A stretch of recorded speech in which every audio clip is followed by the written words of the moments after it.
निकले।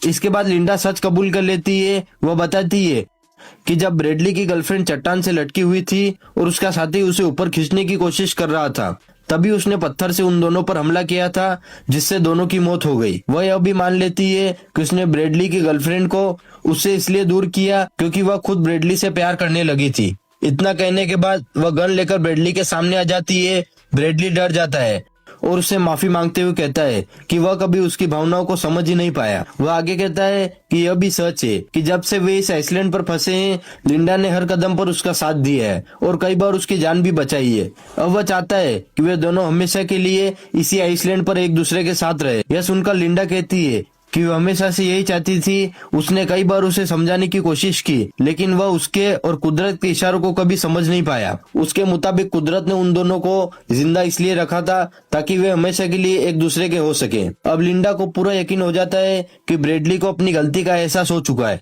वो उसकी तरफ बढ़ने लगती है, लेकिन ब्रेडली ने अपने पीछे एक खंजर छिपा रखा होता है। मौका मिलते ही वह लिंडा पर हमला कर देता है, उसकी गन छीन लेता है और उसी पर फायर कर देता है, लेकिन गन में एक भी गोली नहीं होती। तभी लिंडा अपने हाथ में पकड़ी गोल्फ स्टिक से उस पर जोरदार हमला करती है और वहीं ब्रेडली की जिंदगी खत्म हो जाती है। 1 साल बाद लिंडा वापस शहर पहुंच चुकी होती है।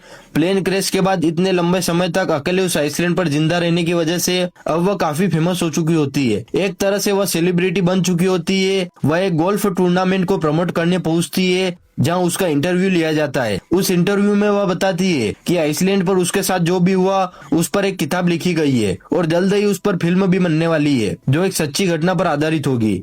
लेकिन दुनिया इस सच्चाई से बिल्कुल अनजान होती है कि वह अपनी किताब में भी कभी असल में सच नहीं लिख सकती, क्योंकि अगर उसने ऐसा किया तो उसे जेल हो जाएगी। आखिर में वह सिर्फ इतना कहती है कि जब तुम्हें पता हो कि कोई तुम्हारी मदद के लिए नहीं आने वाला, तब सबसे अच्छा रास्ता यही होता है कि तुम खुद को जिंदा रखो और अपनी मदद खुद करो। इसके साथ यह मूवी और इसकी पूरी कहानी यही खत्म हो जाती है। आपको ये मिस्ट्री सस्पेंस मूवी कैसी लगी, कमेंट जरूर करें।